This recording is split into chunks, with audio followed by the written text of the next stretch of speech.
President. I'm a big fan. I am a really big fan of you people that you do this. I don't know, but I just want you to be safe. You're talented people, and you're great people and great Americans. Have a good day. Have a lot of fun, and I'll see you later. Today, as a sports fan, pretty remarkable. Donald Trump, golf with Tiger Woods, the Super Bowl, now Daytona 500. I don't know what's on the calendar for next weekend, but I will have to look at the sports calendar. It's the Cornhole Championship. Yeah, he's going to that. From Mar-a-Lago. I'm no doubt now, right? They know what to do. Right. Happy President's Day for those who didn't see it in the day book. Mark is on assignment today. We will get to that. So buckle up. Sean and I are gonna host this. A few changes in stock. You'll notice some subtle changes. That I mean, I'm sure Mark will be fine with that tomorrow. But if his box will be smaller then too. We made that decision earlier. Yeah. And for those who are wondering, I'm not in jail. I am in a hotel room though. So, and not Versailles anymore as I was on Friday. So we will just quickly run through the day book here. Before we do, Sean, how was your weekend? Your holiday weekend? My holiday weekend, I went to Idaho to speak. First time ever. Unbelievable, gorgeous place out there, Coeur d'Alene, Idaho. I realized why people don't go there more often, though. It's not that it's not gorgeous and great people. Man, does that take a lot of time. Flew out early Saturday morning, got there, gave a speech, got up at 3 a.m., took a car to Spokane, a flight to DFW. The flight from DFW to DCA ended up in Philly, took a cab to the train station, a 2-hour delayed Amtrak home, and an Uber, and got home at 9:30 p.m. So it was long. Well, thank you for your service. You are here today. Well, I was with people in Miami where it was the boat show this weekend, the largest event in South Florida. So I was with a lot of America down here. We were not at the boat show, but traffic was everywhere. Just kicking off the day book here.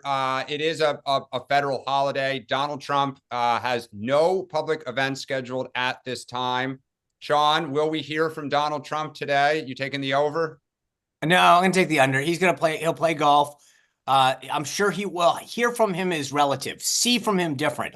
He will truth something. There was no question about that. So we will hear from him in some fashion. But I don't expect, I mean, aside from like sightings at the club, I doubt it. Right. Okay. JD Vance, also no public events scheduled, perhaps jet lag. He's getting turned back around on East Coast time.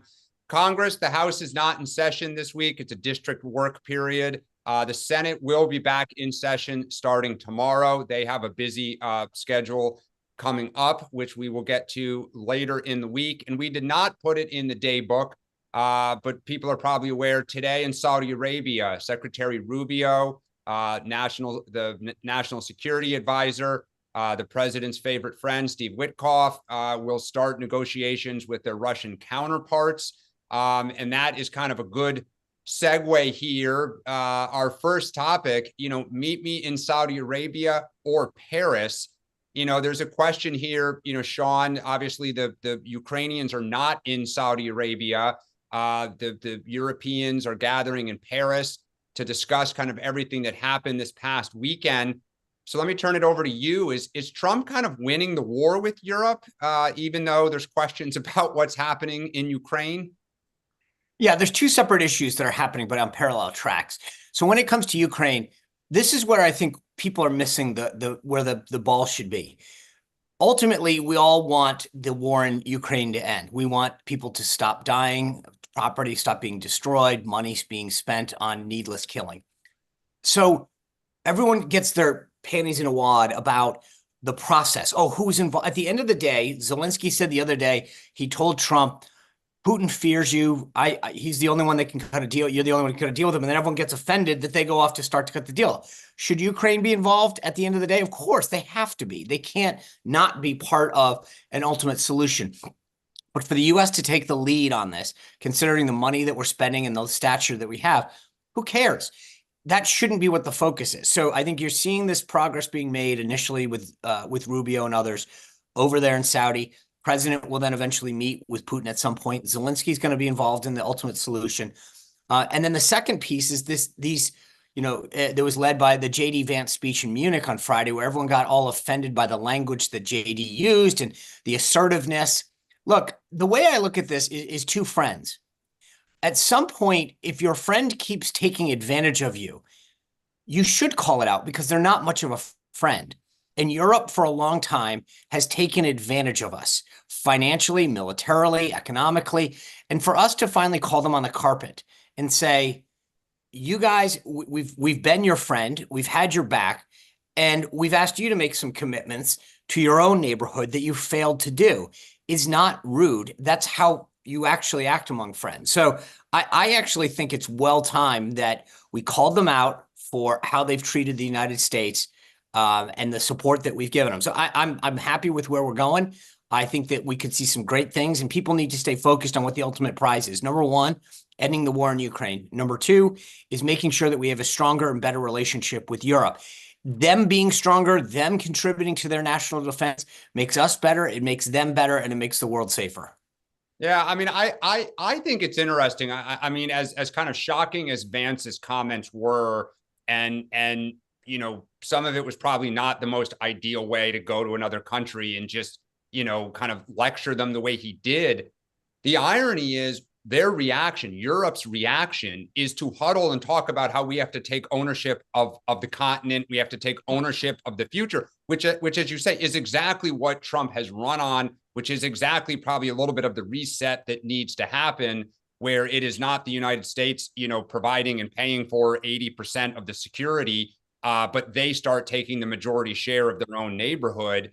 And so I think it is fascinating. But to your point, it is a little concerning that they are having a peace negotiation without Ukraine in Saudi Arabia. I mean, but we'll get to that. I mean, we're not putting a final deal on the table. Well, I know, but you would think, I mean, look, I believe that we are coming to this on behalf of the Ukrainians. You'd want the Ukrainians to be with us. I mean, so hopefully, we'll see here. If this is going to become shuttle diplomacy, where our team goes from Saudi Arabia up to, Ukraine and back, we'll give it some time. But I think certainly it is concerning. To your second point here, I mean, obviously the reaction to Vance's comments have been pretty, striking. And it's not just what the Europeans had to say, but even, how certain parts of our own media have covered it. Oh, yeah. Chuck Todd had a meltdown. But Dan, the thing is, we get lectured by them all the time. And then we get taken advantage of them all the time. And then for some reason, for us to basically call it out is rude. I mean, at some point, this fluffy diplomacy and nice talk goes so far. But this is like the Doge of foreign policy. At some point, the waste has gotten so bad, it's time to call it out. Well, look, one, the Europeans have done some stuff for us. A lot of Europeans fought in Afghanistan. I mean, it is not true that it's a one-way street. Right. No. Well, I didn't say they didn't do anything. Well, I mean, but the second point is, and I did see this over the weekend, it would be the equivalent of if a European head of state or a member country came and gave a joint address to, let's say, the Republican Congress and said, your DEI policies aren't strong enough. And you guys, the reason you guys are in the minority is that, you guys are not progressive. And I mean, people would basically say, get the what out of our country. So, I mean, I hear you that to me, it was almost like MAGA goes to Europe. I mean, it was right. No, you heard right. Right. Which is consistent with, Trump's foreign policy. But I think, as is often the case, it's a little bit of the how. And it could be that history will show that the only way to get them to sit up straight is, But the funny part about this is the EU president goes out and says, we're now going to strive for 3% GDP commitment. I mean, with respect to NATO. And I'm like, that wouldn't happen without Donald Trump. Most of them don't hit 2. And the point is, this isn't them contributing to their own national defense doesn't benefit us. It benefits them. They become stronger. It benefits us in the sense that they're not as reliant as us every time they have a problem. They have to call us. It actually makes them stronger and it makes the world safer. So some tough love sometimes is needed. They love the talk. They love to lecture us. And once in a while, it's important to remind them of their own commitments. Yeah. And I think one interesting thing is the Democrats who were at that conference, Mark Warner, Richard Blumenthal, Chris Coons, their comments were interesting. they raised questions like, we're concerned about the future of the election, but nobody attacked Vance directly, which, to your point, politically, it is popular in this country to say Europe needs to own more of its future. Europe needs to pay for more of its own security. You did not see any Democrats attacking those principles, which is, telling about the ground of our argument. There's an arc that I see forming, right, among Democrats' response. So with DOGE and foreign policy, to your last point, they keep saying, well, yeah, you're kind of right. Like, you saw that with DOGE. It's like, we should have called this out. We can do this. And with foreign policy, yeah, Europe can do more. And to me, the overall point is, but you didn't, right? You guys had the opportunities. And I get it. This is, I said this to someone the other day, and I know this is a little tongue in cheek, but this is, when you're a kid, at some point your mom comes in and says, clean your room, clean your room, clean your room. And I don't know about you, but at some point she comes into me and says, if you don't clean your room, I'm just going to throw everything out. And it kind of gets the wake up call to say, get serious. You're not taking, and I think we've given people an opportunity, clean up the government, get rid of waste, start making Europe do more, et cetera, on all these issues. And at some point you say, all right, guys, you're not going to do it. We'll do it for you. Yeah, it's often, look, Democrats are focusing a lot more on the how and not the what, and whereas the public tends to only care about the what. So let's now talk about the media. Sean, I'm going to put this on a T for you here. Let's play clip number 2, how the media has reacted to JD Vance's comments, and our friends at CBS have really stepped in it. Well, he was standing in a country where free speech was weaponized to conduct a genocide. And he met with the head of a political party that has far-right views and some historic ties to extreme groups. The context of that was changing the tone of it. And that the censorship was specifically about the right. No, I have to disagree with you. Free speech was not used to conduct a genocide. The genocide was conducted by an authoritarian Nazi regime that happened to also be genocidal because they hated Jews and they hated minorities and they hated those that they had a list of people they hated, but primarily the Jews. There was no free speech in Nazi Germany. There was none. There was also no opposition in Nazi Germany. They were a sole and only party that governed that country. So that's not an accurate reflection of history. I also think it's wrong. Again, I go back to the point of his speech. Okay, the point of his speech was basically that there is an erosion in free speech and intolerance for opposing points of view within Europe, and that's of concern because that is eroding. That's not an erosion of your military capabilities. That's not an erosion of your economic standing. That's an erosion of the actual values that bind us together in this transatlantic union that everybody talks about. And I think allies and friends and partners that have worked together now for 80 years should be able to speak frankly to one another in open forums without being offended, insulted, or upset. And I spoke to foreign ministers from multiple countries throughout Europe. Many of them probably didn't like the speech or didn't agree with it, but they were continuing to engage with us on all sorts of issues that unite us. So again, at the end of the day, I think that people give that is a forum in which you're supposed to be inviting people to give speeches, not basically a chorus where everyone is saying the exact same thing. That's not always going to be the case when it's a collection of democracies where leaders have the right and the privilege to speak their minds in forums such as these. Mr. Secretary, I'm told that we are out of time. Just talked about, which is they're focusing on how he got their attention and not really the what, because obviously some of what JD Vance, her criticism is similar to what you heard of Trump in 2015 and 2016. This is far right. This is extreme. It shouldn't be given oxygen, but it turned out there were a lot of Americans who saw it very differently and were less kind of focused on Trump's style and more focused on the issues that he was raising. And now, they are primarily mainstream. So Sean, what say you of Margaret Brennan and the way some of the media has reacted to JD Vance's speech? Yeah. So 4 quick points. One, I thought Marco Rubio continues to demonstrate how eminently qualified he is for this position and what a great pick he was. He is articulate, well-versed in history. I couldn't be more pleased with President Trump's choice on this. 2, there's a broader discussion to be had on the issue of free speech. I've always said this before, free speech in its ultimate form is allowing that which you detest. I've used the example before. I find flag burning the ultimate disgusting act. But if you embrace the First Amendment and free speech, you have to allow what you hate. You have to defend that. That is the ultimate goal of free speech. Number 3, CBS is at best in a spiral downward of epic proportions. This comment by Margaret Brennan follows on the heels of 60 Minutes, the lawsuit, them discussing and suppressing free speech in a separate segment. They've had some issues with their morning show. They've covered how they've covered Israel. I mean, so that's number 3. Number 4, with respect to what Margaret Brennan said, she said that free speech weaponized was what allowed the Holocaust to exist.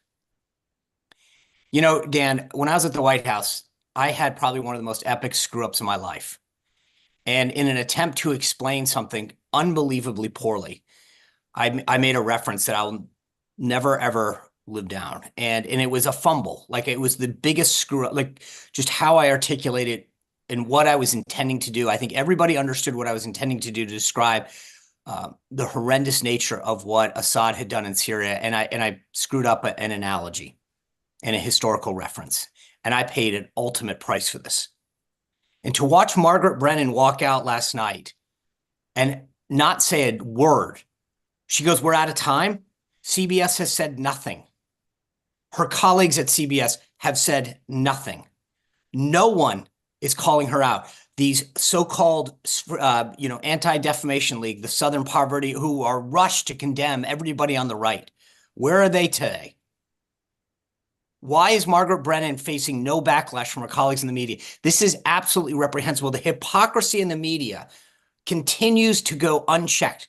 Caitlin Collins over the weekend tweets out the legal defense fund of Luigi Mangione, the guy who killed the CEO of United Healthcare. No matter what you think of this, raising money for a killer. And no one at CNN saying a word. I mean, whether it's Margaret Brennan or CBS or Caitlin Collins at CNN, the impunity to which these folks go out there and do things that are unbelievably reprehensible with no consequence is gone too far. Yeah. I mean, look, I'll just say, because I see it in the chat, some people are like, how could we defend what JD Vance did? Look, I think, as is often the case with stuff, political parties have their fringes and they have people that say certain things. I don't think anyone, Sean, correct me if I'm wrong, is speaking on behalf of people who deny the Holocaust. I think what JD Vance was trying to do was say, look, some of the parties that you label as fringe, that you are trying to shut down, some of the issues that they are speaking to remind JD Vance and others a lot of what the right went through in America, which is immigration and people crossing their borders and the stagnant economy. And so when what they focused on is that some of the parties that he met with, some of what they've had to say is not, makes you cringe.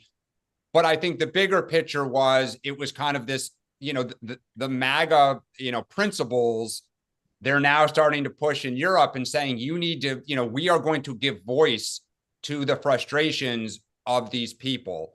And I think it does kind of go to this question of this emerging Trump foreign policy, which is, on the one hand, if you want our help, you're going to give us something. And if you don't have anything of note, to give us, like in Ukraine, they said, okay, we want half the minerals. It's a little, it's jarring. I read one analogy that said this is a little bit like colonialism, where it's like, we're going to take some stuff from you because we're helping you out.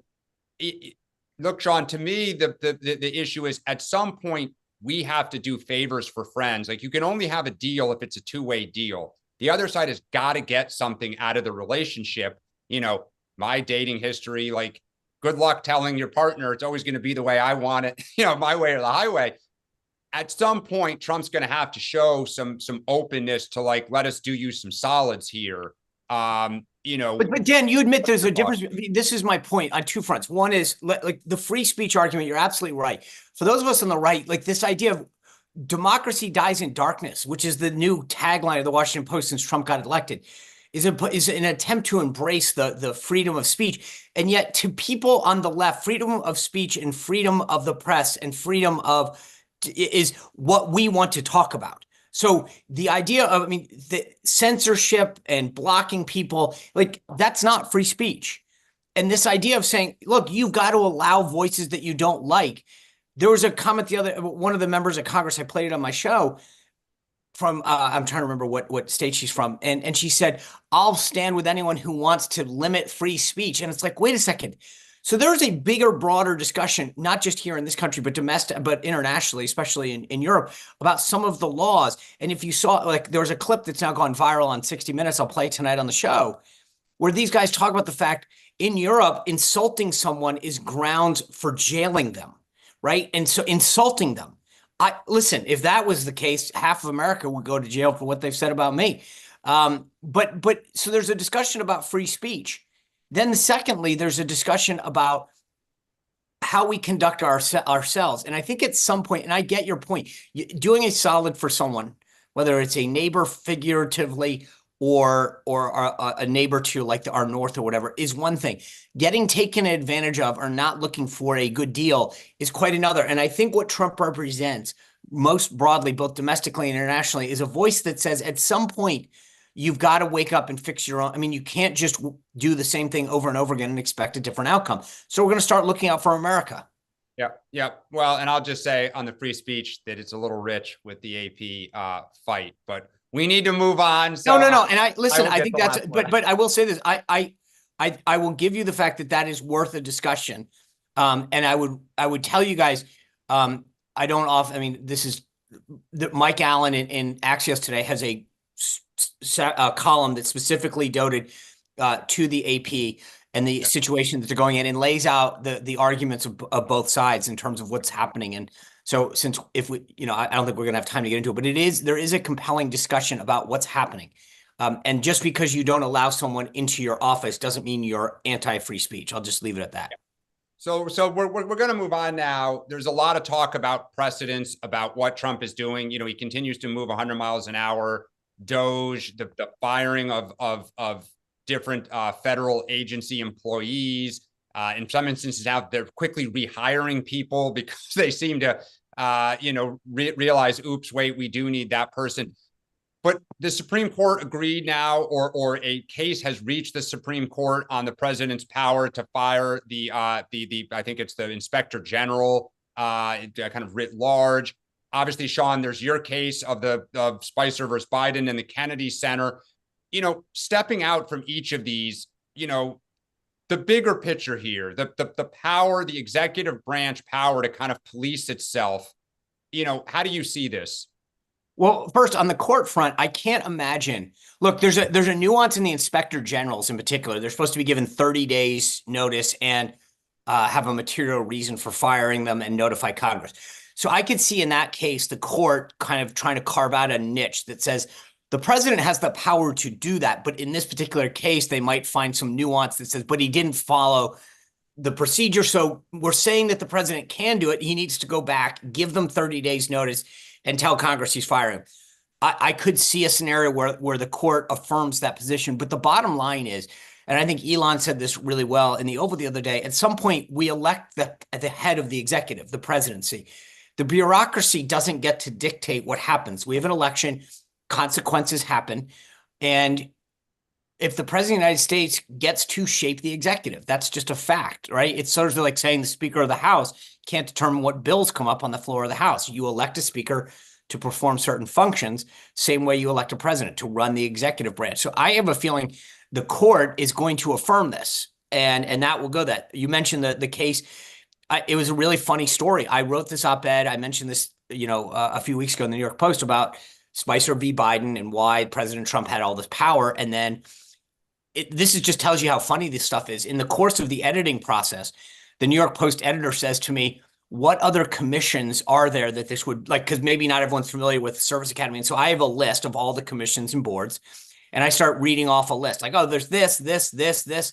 And they mention, oh, the Kennedy Center. Everyone knows what that is. So I put that in the op-ed. Well, then when President Trump fires everyone at the Kennedy Center, The Kennedy Center is asked, why are you not pushing back? And they say, on the record, because of Spicer v. Biden. Well, the reporter then from the Washington Post calls me and goes, do you realize that people are now citing your case as a reason why the President Trump has the authority to fire them? And I was like, no kidding. The Post reporter says, you didn't know that? And I'm like, it's not like I follow the Kennedy Center spokesman on Twitter or something. So he goes, oh my God, like he reads the course, I mean, the court stuff. He calls me back the next day and he said, you do realize how big this is. And we're now writing it. So that precipitated that story that was on the front page of the style section on Saturday. But it's the thing that I found funny, Dan, and I normally don't do this, but I kind of wanted to, I was on a plane long enough that I wanted to, like, it's the equivalent of, what do they call it? Hate watching, but I hate read the comments. And all these people are like, this was so petty. Like what, first of all, what was petty? I didn't do this. Biden fired me. All I did was, go to court to say he didn't have the right to do that. The Biden administration argued in court through the appeals process that they had the absolute right to do this. And now everyone gets pissed that President Trump is using that as the precedent to do this. It would have never happened if Biden hadn't been as petty as he had. So I see this over and over again where everyone gets mad that President Trump is doing something when Biden started it. Like they're like, oh, he took away Biden's security clearance. Yeah, Biden did it to him.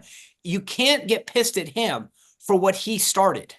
Well, and that's, I think, the thing that I would just, highlight is what seems to be kind of we're inching toward is for the last 30 years, chief executive officers, the president, have increasingly been arguing that congressional restraints on how the executive branch kind of governs itself, how it polices and oversees itself. There are no constraints, right? It would be like the executive branch telling Congress, these are the rules for how you have to operate and how you can fire your own employees. And it seems to be that increasingly the courts are of, agreement. And we'll see with this. Well, there's two issues here, right? There's the legal point that you're talking about. Do they have the right to do it? And then in some of these cases, like the Kennedy Center, it's the tradition, right? I don't know that anyone would have argued that the president can't appoint certain people. But what Biden did was twofold. One, he broke tradition. No one had ever been fired before this. If you read the story, they fired me on September 1st, 2021, and my term ended November 1st. Yeah. I mean, it was so wanted to fire you. Yeah. They did. Yeah. It was sort of like, so, which I get, that's fine. Okay. We went to court. He has the right to do it. I accept the court's ruling. And I love the court's ruling for that matter. But then you can't complain. Difference between the tradition and the legal. But the problem that I find is so funny is that the answer keeps, and this is where the right, and this is where the right, I'm so glad that President Trump is standing up. For so long, the answer was the left's going to punch you. And then your answer is, okay, look the other way when we got back in power. That was what we were always told. We're bigger, we're better, we don't. But at some point, this gets back to the message arc that I was talking about. Why are we the ones that always have to turn the other cheek? At some point, we need to stand up on the right and do our thing. And I'm proud that President Trump is doing this.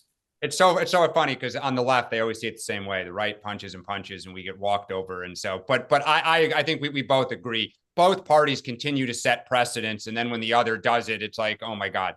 So let's move on here. There were a bunch of stories here over the weekend and as we head into this week about our cracks starting to emerge in Doge.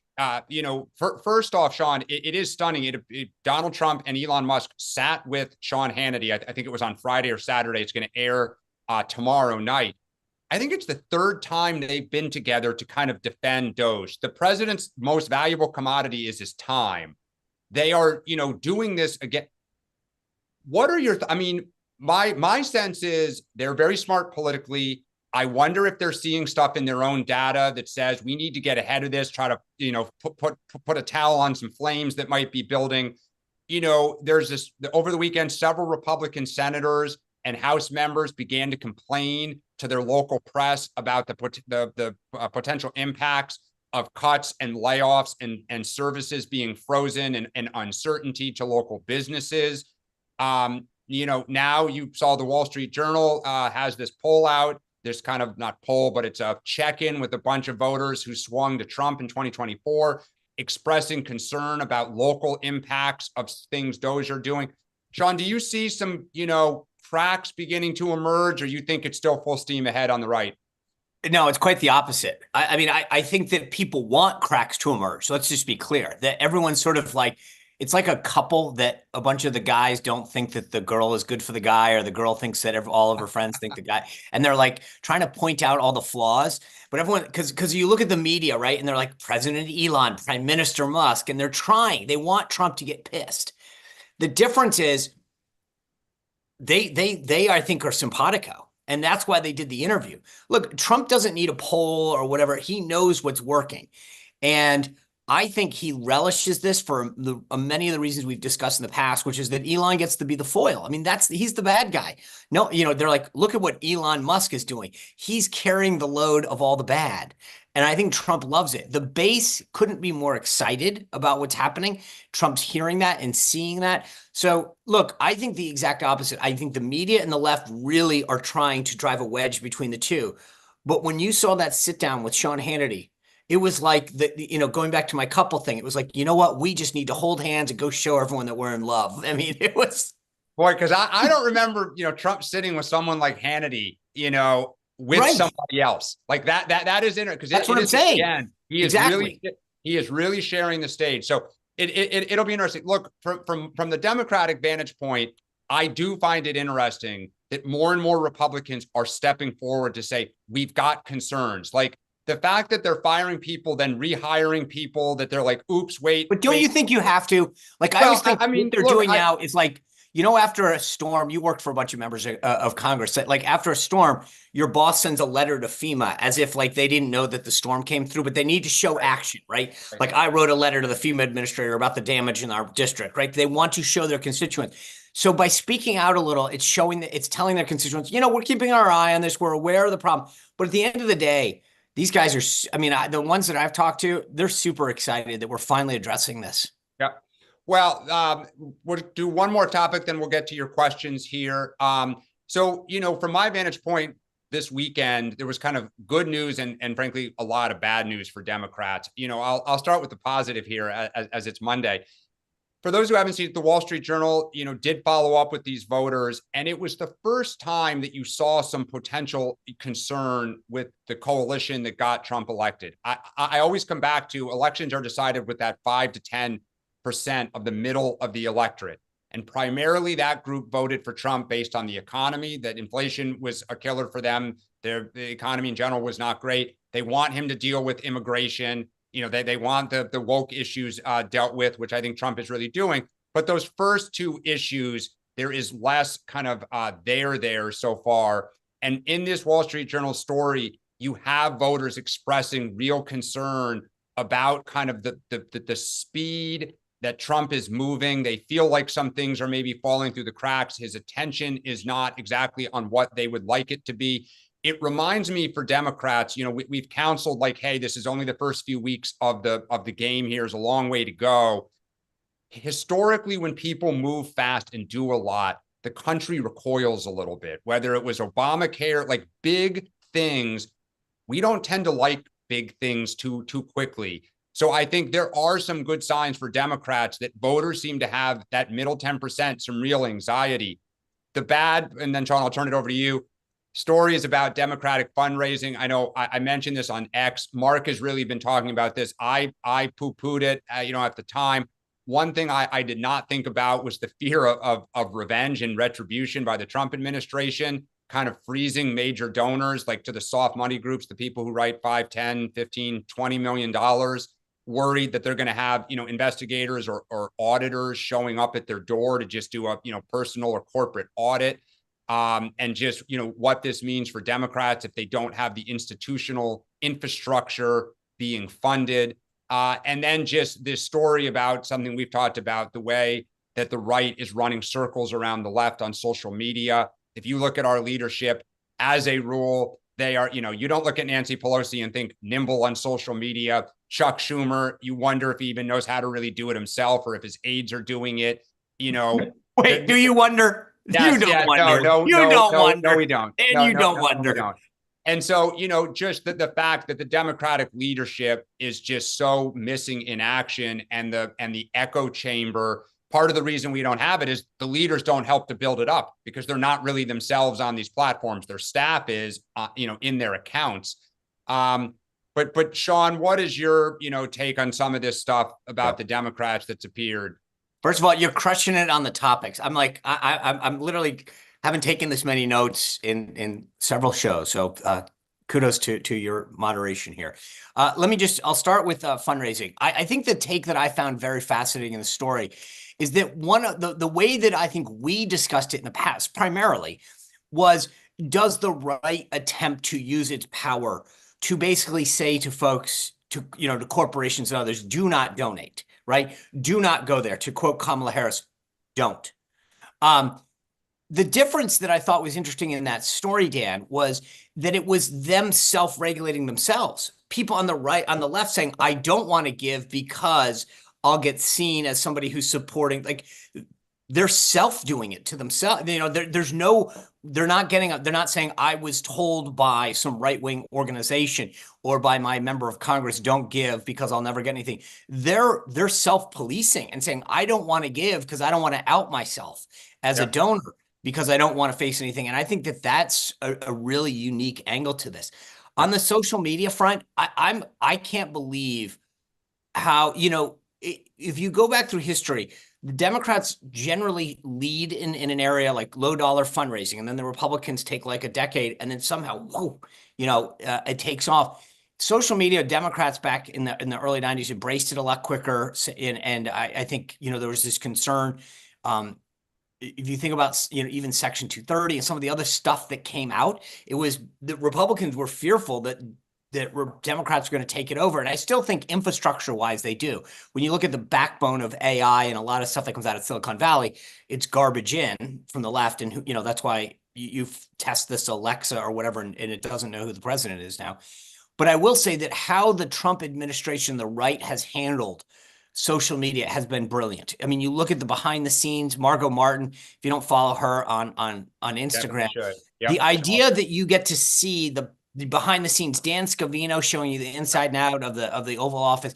People aren't wondering about their president anymore. They're seeing behind the scenes footage. And the team over there is doing an absolute phenomenal job, not just on the social media front, but also on the digital front. There's some folks who worked with me in my term that came back to really get it. The way they're handling the website and pushing out information, phenomenal. So David, I see you in the chat. Margot Martin is a top aide to President Trump. My apologies for not being clear on that. And she is one of his top communicators, very close to him, and has great access. And she puts a lot of this behind the scenes footage out there so you can see some of these interactions.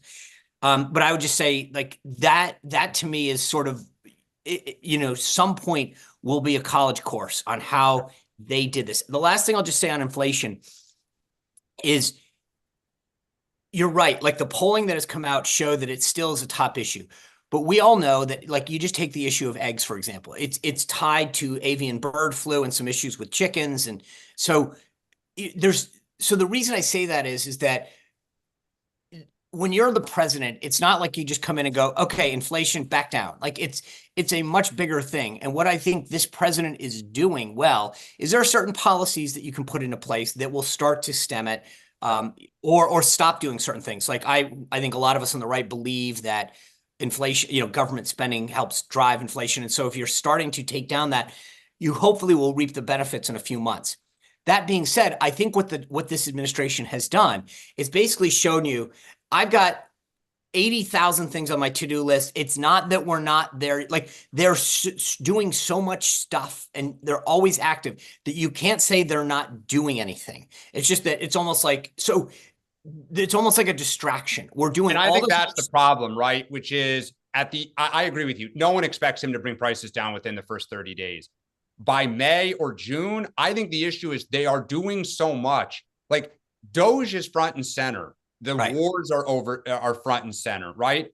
But he did not get elected because of Doge. And right, but that the difference with Biden is that you never saw him, and then he was. Well, I agree, yeah. No. But my point is, I'm just trying to draw the contrast here, which is you never saw him, and so he'd come out once in a while and put out a statement saying we're working on inflation. You'd say like, what are you doing? What are you doing with Trump? They're doing something every day, 24/7. And so you're like, I know you're working hard, but can you get to that? And that's going to be the key, because if come June, the economy is not getting better and prices are not coming down, there is going to be this, you're doing a million things, but not the things we got you were like. Right. But the reality is they know they can't, there's not a lot they can do in the short term.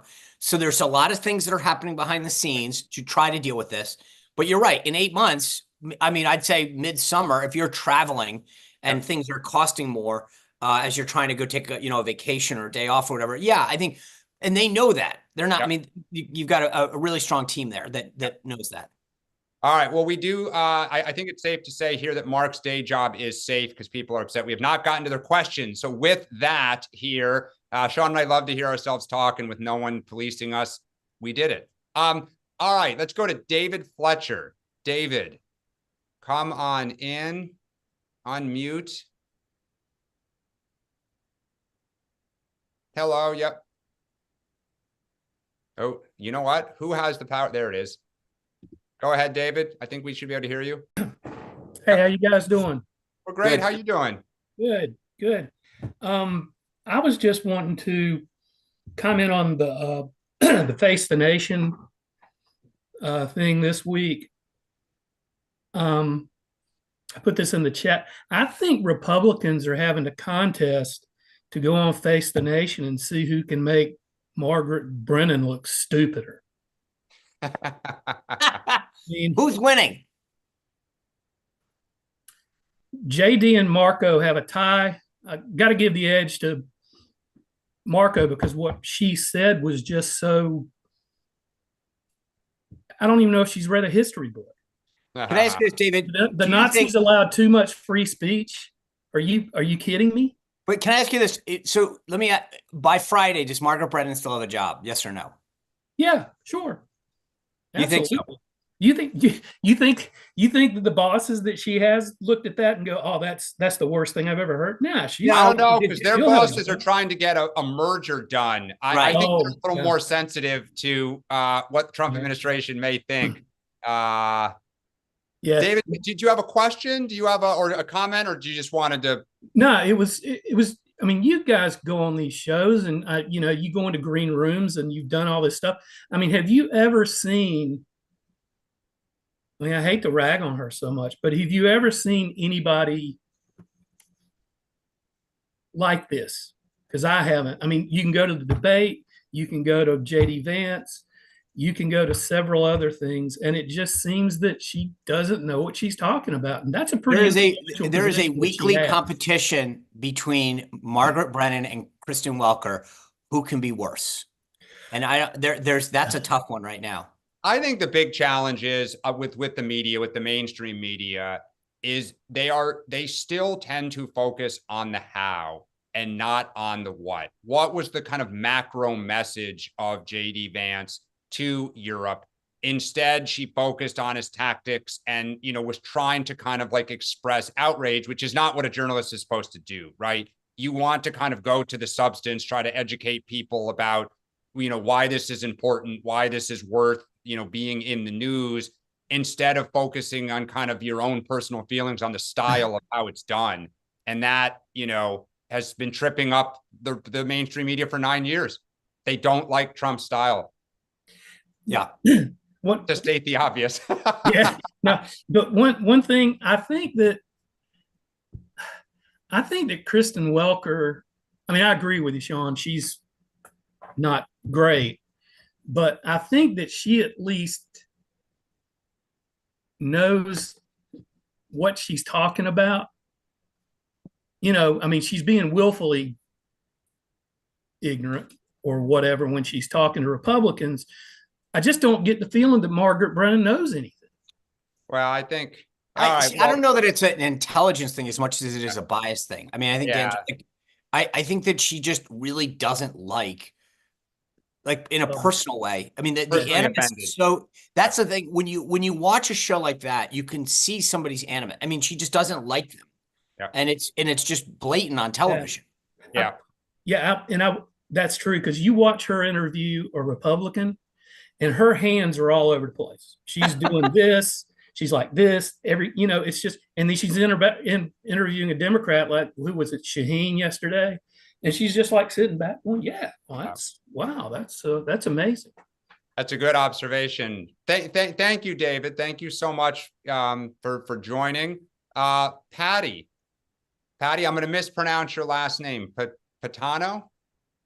All right, well, first we have to unmute you, and then you can tell me I'm right or wrong. Let's see if you can. I'm not sure who has, without Mark, who has the power to unmute Patty? Ready? I will try. Yeah. I think There you go. Hey, all right. Thank you. Hello, Patty. Oh, you just muted yourself. Wait, Patty, you were unmuted, and then you just muted. Got it. There you go. Sorry. That's okay. I've been thinking about this for about a week. I've been trying to imagine what this past, if not even a month, would have been like if Kamala Harris and Walz were in office, and trying to picture what would be happening, what they'd be focusing on. And to me, the answer could be very revealing for Democrats if they really thought about it. And I'm just wondering if you have any thoughts on that. Boy, it's a great question. It would be different. I think this is something that I talked about during October. I don't know why Harris and Walz wanted to be president and vice president other than to stop Donald Trump. And would she be focused on she probably would be focused on some economic bill that would have included her, housing credit and the small business credit, which I would say, not to belittle them, but are relatively small things in the big picture. But I think, probably focused on the Israel conflict and Ukraine. But I don't know. I mean, and that's part of the problem for the party today. They don't know where they want to go. They don't know what, if we had power, what would we want to accomplish? Lord knows they're not going to run on undoing Doge. Like, you're not going to say we're going to rehire federal employees and like put them all back. And I think the party's going to have to try to figure out what is it for, not just what is it against. And we've got a long way to go right now. I was just going to say, Patty, and I don't mean to be, I'm saying this tongue in cheek, but life is short. I don't have enough time to think about what Kamala Harris would have done. And I think you're right. I'm being tongue in cheek here, not to be disrespectful, but I don't really care to me, it would have been something small ball. They would have been talking social issues. It just, to Dan's point, like, they didn't have a vision, and it showed. And so, And by the way, it'd be wild to see if JD Vance swears in Senator Tim Walz in 2 years. That would be if he does end up running. The word running. I'm hearing is that I've asked a couple Minnesota Dem politicos who don't think that's going to happen. Yeah, so. No, I just did be, Governor Harris, Senator Walz, who knows? Patty, do you have any other? Well, I was just going to comment, when I think about it, the whole temperature and level of everything just is reduced, which to me is not a good feeling. It feels like there wouldn't be anything going forward, and maybe I'm just comparing it to what's happening now. So anyway, well, a new administration, yeah, I mean, they would have had something, but I think it would have been relatively small, particularly because she was so uncomfortable criticizing Biden. So, I mean, it would have been weird to come in and be like, I'm going to completely throw cold water on those previous 4 years. So, yeah. Thank you, Pat, for joining. Anthony from France, bonjour. Bonjour. That's all I know. That's it. We're done. Are you in France or a France island or a French island or? No. I'm actually living here in France. I'm not an American citizen, but I do love the show, and I think I discovered you on Megyn Kelly. Okay. And I do like to follow American news as well. So I just came on because I wanted to react, if that's okay, following JD Vance's visit here in Germany, to the security meeting. Because I know the press here in Europe in general, they're pretty much like the liberal press in America, so they kind of already hate him before you even start saying anything. But I think there is a movement, and a lot of people in America are not, left wing in America don't realize that even here in France, for example, the electorate, I would say, is about 44% to the right. If you look at all the parties, and I think a lot of people in America, and that's my question to Dan eventually. I just see that it seems like the left is really struggling to come to terms with the new reality, right? Because, for example, here in Europe, you have a massive migration that have happened since to 2015. Remember with the war in Syria? I don't know if you remember that picture of that little boy who died. I think it was on a beach near Greece. It was Yes. horrific. And nobody is talking about the fact that even under the Obama administration, like the displacement of people and the chaos that ensured that came because of that war. Germany took in 1 million people, and immediately they start having terrorist attacks. So I don't know whether the left actually realize what the impact of migration in Europe, or even in America for that matter. And I'm saying it as someone who's also himself eventually immigrated here in France. But you at some point, when you keep adding, and I see the same thing, for example, also in Chicago, you have places that are already struggling, and you keep adding people, the infrastructure is not there to support the growth. And sadly, yeah, I don't know. I don't know if the left, whether in America or in Europe, is ever going to self-correct. But it is going to be a problem. Yo, Just Anthony. on the Yeah. infrastructure issue. Look, I think you make a very smart point, and I know some people in the chat here are kind of criticizing me for not being tougher on JD Vance. The reason that I'm a little more open-minded is the big picture. I agree with you. The Democratic Party completely missed the rising frustration over immigration, and that goes even into this summer when there was a famous MSNBC panel one evening where they basically tried to say that it was a joke that immigration was a top issue of voter concern and that it shouldn't be. And to state the obvious, there is no worse position in politics than telling a voter that what they think is basically stupid and shouldn't be what they think. Like, let me tell you what should be important to you. And I think in Europe, there is a similar kind of liberal sensibility that does not want to open the door that immigration is a problem. The working class has real concerns, whether it's cost of living or economic access or the strain on social services. And whatever I think, voters are increasingly with their feet making statements. And I think that's where JD Vance was like, you guys need to stop saying they're extreme and focusing on something else that they talk about. Germany obviously has laws about what you can and cannot say or advocate for regarding the Holocaust. That is a side issue, I think, is what Vance was saying. The big issue is you need to let these voices, don't fear them, right? Because it's on the march the way it was in the United States. So I think you're right. I think Democrats, need, and I think here we learned the lesson the old-fashioned way. We got our butts kicked. Yeah, and I think even, I remember, is it last year that there were this riot in Ireland? And the main thing, I think the trigger was like, they also had, they took in a lot of people from Ukraine eventually.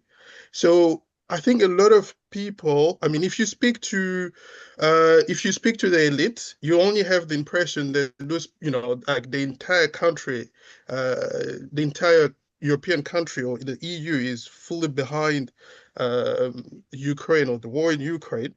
But it has caused so many problems, and I think the average everyday people realize that this thing cannot continue, it cannot go on. There are people today living in Germany following this, well, basically where they closed three nuclear power plants, and they had to go and find all the energy now in Russia. But there are people now in Germany, the largest economy in Europe, who are unable to heat their homes. And the situation is, it's really bad. And I think that the elites, sadly, I don't think that they understand the appetite that people have now to say, okay, we've done what we could. You've asked us to pay more taxes. We've done all of that. Now we just want to move on. We don't want to hear this defense of Ukraine, because I mean, eventually, what are you going to ask them to continue funding it up to which point? Yeah. So Yeah. anyway. Let me just make a cut first. Sean, I'll make it quick. Anthony, first of all, thank you for coming on and following the show, and appreciate your comments. I mean, one, if you ever think that if you are a believer that the American media is left wing, I think Anthony's pointing it out. I mean, the European press makes the left wing media look right wing. Number two, I think I appreciate your comments on immigration.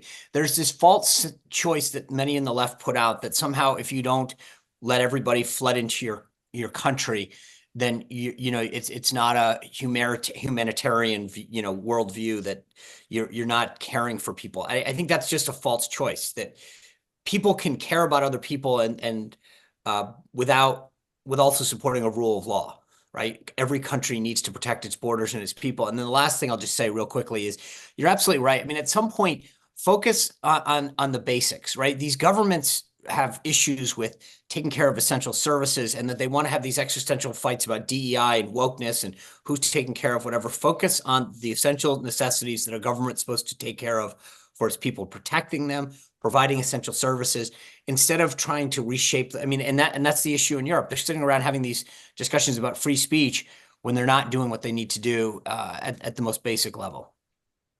Anthony, thank you so much. Thank you again for watching. Guys. So just a couple of housekeeping items here. One, if you miss Mark and you want more of us, of course, we are going to join Mark, who is co-hosting for Michael Smerconish on Sirius. We'll be on here in about 7 minutes, and Mark will be going to noon. A reminder, he will have his show tonight at 6 p.m. Sean, you are also at 6 p.m. What do you have in store for people tonight? We've got a discussion we're going to talk a lot about this with the Chicks on the Right. Phenomenal discussion. And then, you know what, Dan, because of your earlier comments, my newsletter tomorrow at SeanSpicer.com is going to be on the AP style book and the issues at the White House. You inspired me, so it's free. You can go to SeanSpicer.com and sign up. But I'm going to write it from why this matters and what both sides are saying. Awesome. And then we both love Meghan McCain. Many of you know her. For those who don't know, she is joining the Two-Way family, and she is going to kick off her new show, Meghan McCain Happy Hour, this Wednesday. Personally, she is so blunt and direct, but always laughing and a sense of humor. So no doubt it'll be great. 5 o'clock. It will not compete with Sean and Mark. So pencil it in.